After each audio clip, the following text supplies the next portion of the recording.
Guys, welcome to Better Bachelor. This is Joker with a face for radio and a voice for print. Tonight we're going to talk about, I have to change the words a little bit, and then I'm going to change them in the article because YouTube frowns on me when I say these words too many times. But sexy versus slutty.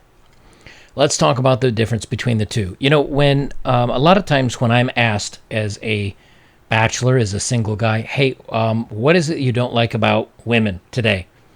And I go through divorce statistics and I go through child custody statistics. And then just from the dating side, I talk about how many women are on OnlyFans and how many women are doing the pay for play doing the sugar stuff. I've got an article I still want to do on that at some point, probably tomorrow night, about there's like 3 million college women that are doing that, that are having these type of relationships to earn money for college with older gentlemen of wealth, shall we say.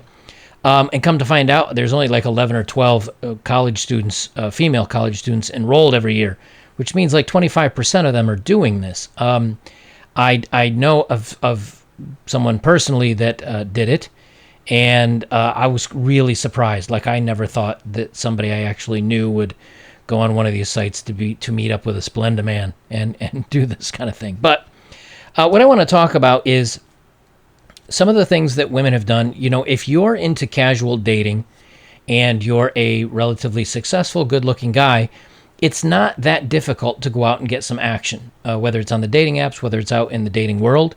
When I was doing it, I had relatively good success, not nearly as successful as probably somebody that's attractive and tall and has a full head of hair. But I didn't do too bad because I really...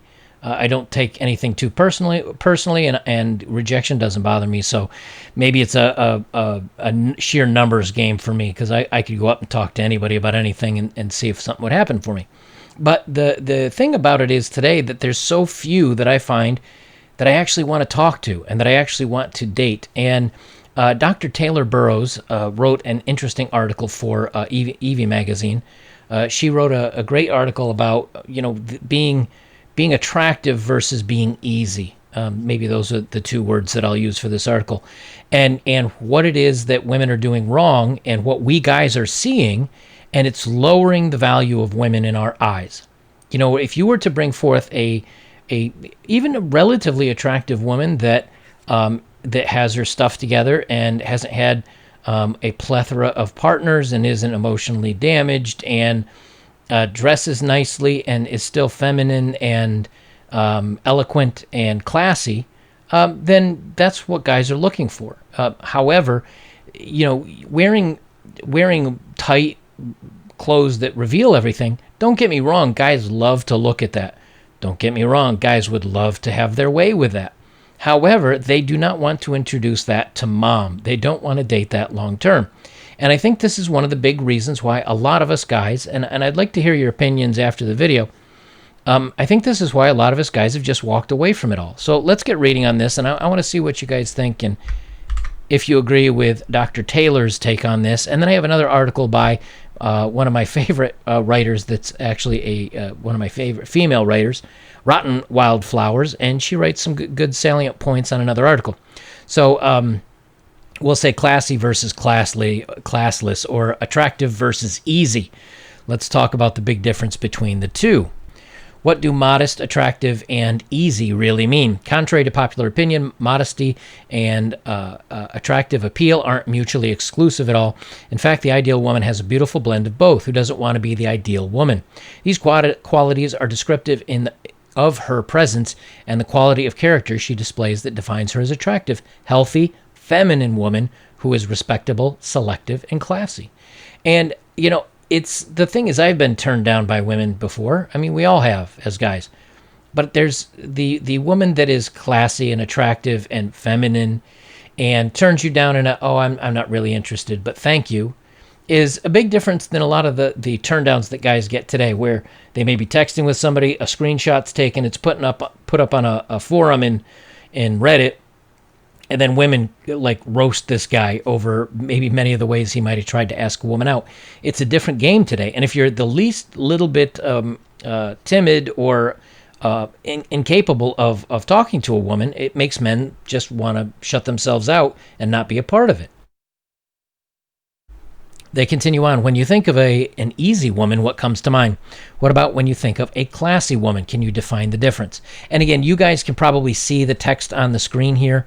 I just can't say these words because YouTube will demonetize the video. And Dr. Taylor, I'll leave a link down below as always. Dr. Taylor actually says it out very well, and she lays it out quite well in a little Twitter post that she put on here, but it's what she's talked about in this article. Consider these mental images for a moment. They're probably three very distinct mental images, am I right? Qualifying these categories visually is hard because they're very subjective terms. It's difficult to pinpoint what's objectively modest, attractive, and what goes too far towards slutty, easy. It depends on personal taste, culture, your value system, and even your body type and the situation. The same outfit might look appropriate on one woman and very inappropriate on another, depending on the venue and the event she's wearing it to, her body language, positioning, body shape and size, and her personality that it shows through the outfit. Yes, when a young, fit woman wears a nice micro mini dress or the black mini dress, as we call it, it's very nice looking. When somebody that is not of the right body shape, way too heavy, wears one and wears it inappropriately tight, it does not look good. It makes you appear try-hard, or it makes women appear try-hard. They say, look at these photos, for example. Not everyone's going to agree on which ones are spicy, attractive, or inappropriate. And they show these young gals that have way too much makeup on, look really, really young, and they remind me of the girl that you would see in a 1980s like hair metal band as one of the like dancers off on the side. Not a good look. As a matter of fact, the one that's in the blue has so much makeup on. I forget where I was in Ireland. Maybe it was Sligo. There was somewhere in Ireland where all the women had, the girls, they looked like between 13 and 15, 13, 16. They had so much makeup on, it looked like they were wearing a doll head. Like they had normal skin and normal tones, and then when you got up here, they looked like they was all orange with super thick eyebrows, way too much makeup. I want to say that was Sligo. It was striking. Like I was out at a pub with a couple of German girls that I had met, and when we went out, all of us were looking at each other like, is there an event? Like, did we miss something?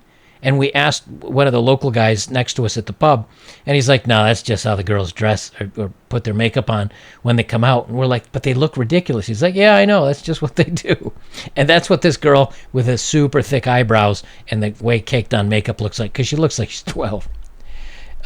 Now, this is a supermodel here, again, wearing what looks like a bathing suit with a little bit of lace over top of it. Now, again, as a guy, you'll look at that and I go, yeah, she's beautiful.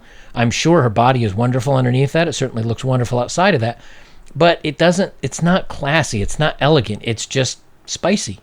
And we guys don't mind spicy, but the thing is, guys will date that, but they're not going to date it to be like, oh, I want to get to know her and maybe have a long-term relationship with her. They're basically saying to themselves, I want to get to know her well enough I can get her out of that ugly outfit onto my floor and her into my bed. The first picture is raunchy, and women who wear this style give the impression of promiscuity. Even the cat suit worn by the supermodel appears easy. When taken out of context, it may pass as appropriate and high fashion event, but I'm sure if worn by a regular woman at a regular venue, she would appear overexposed. And now she shows some more photos here of, again, very attractive women. And no, I mean, these aren't, I would certainly say these women are attractive. They look sexy in these clothes. But it's not over. Like if I saw a woman like that with her looks walking down a street on the Champs-Élysées in Paris, I would certainly think she's absolutely gorgeous, but it's classy, and that's the difference. And she talks a little bit more about that, and she talks about the negativity with being modest and how women are trying to get attention, but they're not doing it in a healthy way. But this is the article that I want to spend a little bit more time talking about, from Rotten Wildflower. And she says, women are the prize, but not always. A little more on the confusing times of the liberation that we live in now.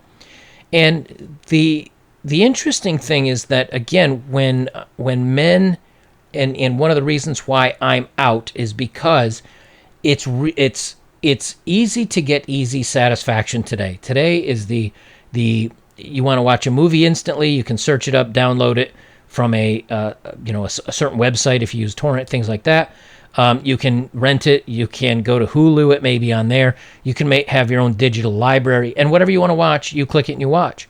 When I was a kid and you wanted to watch, one of the things I can remember came on around Christmas time, like The Goonies, or like The Grinch That Stole Christmas, is like you'd watch it, and then you'd have to run to the bathroom during the commercials and get whatever you wanted to drink, use the bathroom, come back, because that was the only time it played. And you could set, this was even before VHS, before you could set a tape to watch it. You got to watch it once or twice a year. It made it special. But when you have access to something all the time, whether it's spicy videos online, whether it's going to Reddit and going to any of the NSFW, not safe for work, forums, women are objectifying themselves all the time for free.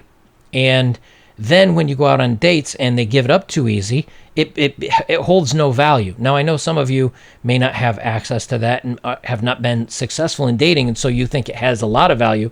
I'll tell you now it doesn't. A good bottle of Jergens lotion and Rosie Palm and her 5 fingers will give you roughly the same stimulation that you can get from. The only thing is you don't get any validation of, oh, I love that, or I love you, or you were great. You don't get any of the validation. The physicality of it's very similar, minus the bobs. So Rotten Wildflower says women are the prize, but not always. If you're somewhat of a social observer like me, you'll notice that there's an odd trend occurring within women today. And this is going to be something we talk about all the time. First, young women are told to stop or to step out. Let's try that again. First, young women are told to step on their own throats and pretend that they're fine with voluntarily objectifying themselves, casual intimacy, men who refuse commitment, and avoid taking responsibility in cases of pregnancy. Let me add on that yes, some of these player guys may not take responsibility, but a lot of these guys might take responsibility, but the women decide to either end the pregnancy or decide not to let the guy be involved with that. Either way, the guy's not able to be in the part of that kid's life, and that causes a whole slew of problems that is within some men's control, and they don't do anything about it, but it's also out of a lot of men's control, and they don't do the right thing. She says, next, you have 30-plus women who have suddenly discovered their insane worth and are only willing to settle for dependable, emotionally stable provider men who must be willing to take on full responsibility for their 1 to 3 kids from previous loose relations. We talk about this one all the time. The moms, the single moms now that are in their 30s, they've had their fun. They find out all of a sudden they're tired of getting played. These guys just used them, maybe got them pregnant. They bounced, and all of a sudden now the woman says, "Hold on, now I have to be responsible, and now I want a mature guy, and now I want one partner." But the problem is they're coming to the table with 1 to 3 kids. They're coming to the table where maybe their pair bonding is fried out and they don't have the ability to just fall in love with one guy. And in the meantime, they may have 20 to 100 other partners that they're comparing this guy that they think they're going to be with long term to, and it's not enough he can't measure up over time. And she gets bored of him and she leaves. And men have learned this. And then, of course, you got the court system and everything else after that. She says, I can't be the only one who's left scratching my head looking at these dynamics. You're not. We talk about it all the time here. They just don't make any sense when we look at them from a position of our own best interests or women's own best interests. She says, anyway, getting back to women, the only answer is to go against the current and adopt the following mindsets. Now, I've had women email me as I get through my emails, occasionally, and many times they've said, hey, I am a good woman. I want a good guy. I want a long-term relationship. I want a guy like you guys out there. And I say, okay, if that's what you want, number one, don't worry about his looks necessarily. Don't think he's going to be the top 10 or 20% of best-looking guys. That a good-looking guy doesn't necessarily mean he's going to treat you well. As a matter of fact, he may even treat you worse because he knows he has other options. Number two, look for somebody that has their crap together, financially, emotionally, and they're stable. And number three, go out on a couple dates and treat them reasonably, but lay the ground terms of the dating down on the table before you begin dating. As in, I only want something casual. That means we're going to fool around and be casual and sleep together, and then when one of us is done, it's over. Or B, if you say I want a long-term relationship, be in a long-term relationship and don't just jump at the first sign of a passing guy that's great looking and winks at you. Because that's what a lot of women are doing, and men notice this, and men are now gun-shy about dating. Yeah, and the third one I'd say is if you're going to go long-term, make sure you have laid the groundwork of, and this is both for guys and women, lay the groundwork of, I want this to be a long-term relationship, and I don't want any intimacy to occur until we've determined we're going to be monogamous one-on-one. Women aren't doing that anymore. And so guys are actually taking advantage of that, or at least the top guys are, because they're just going around pretending like they're going to be in a relationship with all these women. They love them, they leave them, and then the women get butt hurt, and then they take it out on the next guy they meet. So she says, requiring commitment from a man doesn't make you look needy, unprogressive, or uncool. Intimacy always carries risks, whether it can take an emotional toll on you, breaking your pair bonding skill, giving you an STD, or an unwanted pregnancy. This stuff is serious. The least you can do is only ever date men with whom you are sure you can build a family with. If you're a sensitive girl who loves with all her hearts and values commitment, stop buying into all the BS. You must emotionally dead and treat men like bedroom toys to seem progressive. Right. And this is something, again, we guys talk about, is when a woman says, oh, I've only had 10 or 20 or 40 or 80 or how many, what does it mean that it matters that I've had all these partners? We know, men know the emotional toll that it does on women. And we know that if we're one of the first three guys a woman has ever been with, then you can kind of say, okay, I'm 33% of the men she's been with. Maybe there's a better chance or better odds that I'm going to be longer term and I'm going to be able to keep her happy and I'm going to be able to stay with her. When a woman says I've had 100 and you go, great, I'm 1/100th of all her partners instead of 1 in 3, guys know the odds of them being the winner and the being able to make her happy and stay with him are practically zero. And so guys do not even attempt to try to be in a long-term relationship with a woman like this because they know the odds are stacked against them. Also, when women are like this, many times, and same thing with guys here on this one too, when people have a lot of partners, many times they're either A, emotionally unavailable, which just means they do not have the emotions able to be in a committed relationship, or B, there is some past problems or trauma that keeps them from having a good, strong relationship, even if they want one. She says, number 2, laying out all your demands prior to commitment is a must. Don't be a snake. Don't pretend to only want casual intimacy to appear cool and unbothered, only to later baby trap him or act upset because you thought that eventually he would want to marry you and have two and a half kids and a suburban home with you. Discuss everything you want and expect prior to serious commitment so that both of you can have a fair chance of evaluating whether you're a good match and want the same things in life, or you should avoid each other for the rest of your lives. Don't waste 5 years of your lives only to eventually find out that he never wanted kids in the first place and expects you to always go 50-50 even though you wanted to be taken care of after having kids. And these are the women that we men are finding in their 30s that are showing up and saying, hey, I have 1 kid, 2 kids, 3 kids. I'm tired of the playboys. I'm tired of the bad boys, the F boys. Now I'm looking for something serious and long term. And guys are saying, but why me now? Why not me before? Now you're coming to me all banged up and damaged, both emotionally and with extra baggage of kids, and now I'm supposed to be Johnny on the spot and save you from your misery? No, thank you. Don't be a doormat to Chad. Now, this is what makes me think Rotten Wildflower. Now, I know it's a woman because, or at least as far as I can tell, because she's actually been kicked off of a lot of mainstream article places or publications because women complained. But if not, Rotten Wildflower certainly keeps in touch with the manosphere because she says, don't be a doormat to Chad, only to be a tyrant to Kevin. I haven't heard the Kevin thing. Just because you're allowed to be an a-hole, or just because you allowed an a-hole to treat you like dog ass in the past, does not give you permission to treat the next guy like garbage and make him suffer from your suddenly overinflated ego, which was non-existent before. Life doesn't have to exist in extremes, you know. If you watch my Danica Kirkpatrick video about her and her breakup, she's, 30-something, late 30s, I think. And she says, now the next guy that I'm going to be dating is really going to have to prove himself and really going to have to step through the hoops and really show me that he's serious. And you're at 39. And the last guy that you were with was a millionaire football star who probably treated you very well by the sounds of it, and he broke up with you because you're a little on the crazy side. Well, when a guy sees that or a guy hears that you're going to have to prove yourself to me, guy says, no, you have to prove yourself as much to me as I do to you. That's part of the game. It's called dating. And when women go overboard and like, you have to prove yourself to me and I don't have to prove myself to you because I'm amazing and I'm awesome and strong women and you're intimidated, men just go, forget it. Forget it. I'm not going to waste my time on you.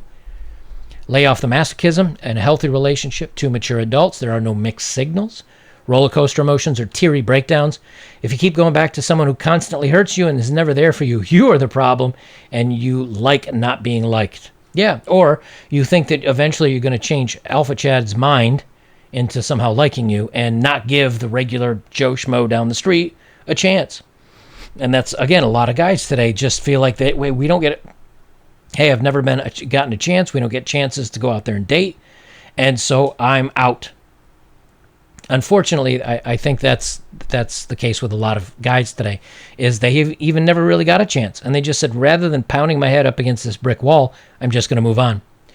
Don't dress like an Instagram model if you feel more comfortable covered up, right? We just talked about that. And acknowledge food addiction's a form of abuse with food. So there's that. I'll leave the links down below as always. I know I went a little longer on this one, but there is a difference between classy and being classless and being easy. Men will always want easy women. Of course we do, because they're easy. If you were to say to a guy, hey, would you enjoy being with a woman that you have to put very little effort into? She's even average looking, but she'll sleep with you and you get to have some fun with her. Guys naturally would be like, yeah, of course. Because men are driven by that. However, I know back in high school and in my early college years, I know guys that were referring to women as like the doorknob because everybody gets their turn. And the thing is, guys would go forward knowing everybody's already had a turn, and they would go ahead and take their turn. Why? Because the bedroom is fun. Guys like that. And I'm not saying women don't, but guys would do that. The thing is, though, is no one would date her. No one wanted to be with her because they knew everybody else had been with her and they didn't want to have a girlfriend that everybody else knew like that. That's the difference between being classy and being classless and easy. Everybody wants easy, but no one wants to keep easy. Maybe that's the best way I can put it. I don't know. So until all that changes, I think men are staying out of it. I think men are enjoying their time alone. Men will go out there and have the casual flings, but they're not going to get involved long term. And until the court systems and everything else change, I don't think they should. Guys, if you'd like to support my work, links below as always. If you have, thank you very much. Best way to support me is like, comment, share, subscribe. Check out my older videos and join me over on betterbachelor.locals.com for the forums. I will leave it there. This is Better Bachelor. I'm Joker. Remember, classy is sexy. Easy, slutty is easy. And we may take advantage of it, but it doesn't mean we're going to keep it.